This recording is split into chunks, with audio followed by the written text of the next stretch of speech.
நீ தீபாவளிக்கு மட்டும் குடிக்கிறவனோ, இல்ல தீபாவளிக்கு மட்டும் லீவ் விட்டுட்டு மற்ற நாள்லாம் குடிக்கிறவனோ, இல்ல நான் 6% ஆல்கஹால் சாப்பிட்றேனோ, இல்ல 60% ஆல்கஹால் சாப்பிட்றேனோ, இல்ல நான் ஒயின் ஷாம்பைன் அடிக்கிறேன், பீர் அடிக்கிறேன், இந்த எந்த வேறுபாடை பற்றியும் கவலை இல்லை. மது ஏதாவது ஒரு காரணத்தில் ஏதாவது ஒரு அளவில் உன் உடம்பில் போச்சுன்னா, உன்னுடைய மரபணுக்கு ஒரு சசப்டபிலிட்டி இருந்ததுன்னா கண்டிப்பா உனக்கு ஈரல் சுருக்க நோய் வருவதற்கான வாய்ப்பு இருக்கிறது அப்படின்னு சொல்லிட்டாங்க. அது அளவை பொறுத்தோ, என்னைக்கோ சாப்பிட்றது, இன்னைக்கு சாப்பிட்றது, அந்த சரக்கு இந்த சரக்கு இதெல்லாம் கிடையாது. நண்பர்களே, நமக்கு முன்னால் மதுவை எப்படியாவது ஏற்றுக்கொள்ள வைக்கக்கூடிய மனநிலைக்கு பெருவாரியான மக்கள் முயன்று கொண்டிருக்கிறார்கள். குறிப்பாக ஊடகங்களும் திரைக்கலைஞர்களும். இதை சாப்பிட்டாதான் சந்தோஷமா இருக்க முடியும், இதை சாப்பிட்டாதான் அழ முடியும், இதை சாப்பிட்டாதான் புரண்டு புரண்டு குப்புறப்படுத்த அழ முடியும், இதுதான் மகிழ்ச்சியினுடைய அடையாளம், இதுதான் கொண்டாட்டத்தினுடைய உற்சவம், இதை குடித்தால் தான் உன் காதலி உன்னை திரும்பி பார்ப்பாள்னு திரும்ப திரும்ப திரும்ப பெரும் கலைஞர்கள் சொல்லிக் கொண்டே இருக்காங்க. அத்தனையும் வணிகத்திற்கான அடித்தளம். 120 கோடி மக்களை குடிக்க வச்சிட்டோம்னா, சாம்பார், ரசம், ஷாம்பைன், வெயின்னு ஒரு ஆர்டர் கொண்டு வந்துட்டோம்னா, யாரோ ஒரு 5-6 கம்பெனிகள் குளித்து வாழலாம். அதற்காக சொல்கிறார்கள். ஒரு விஷயத்தை நன்றாக தெரிந்து கொள்ளுங்கள்.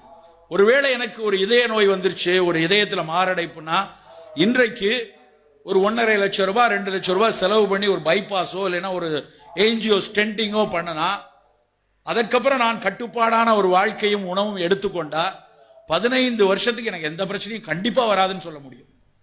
ஆனா ஈரல்ல ஒருவேளை நமக்கு சுருக்க நோய் வந்து விட்டா, சிரோசிஸ் ஆஃப் லிவர் அப்படின்னு சொல்லக்கூடிய ஈரல் சுருக்க நோய் உங்களுக்கு ஏற்பட்டு விட்டால் அதிகபட்சம் 2 ஆண்டுகள் தான்.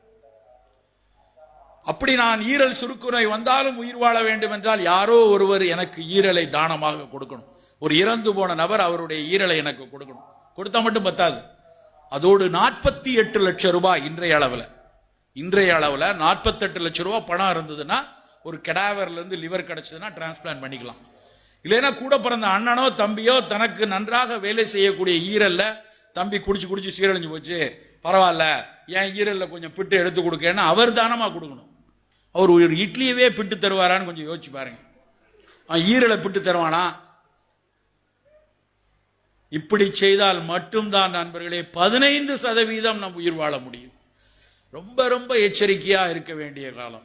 நாம் குடிக்காமல் இருந்தால் தான் நம் குழந்தைகள் குடிக்காமல் இருக்கும்.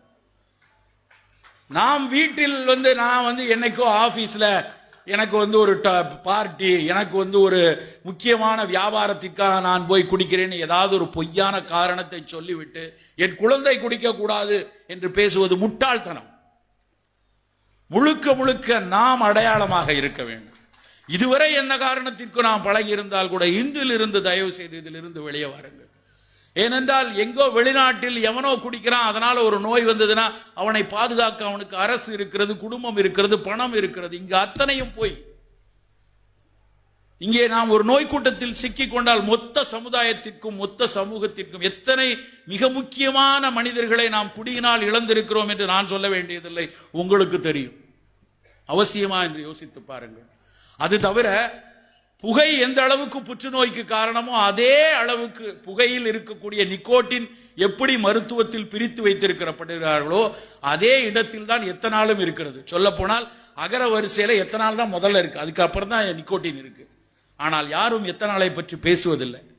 புகை உன்னை கொல்லும் என்று போடக்கூடியவர்கள் மது உன்னை கொல்லும் என்று போடுவதில்லை.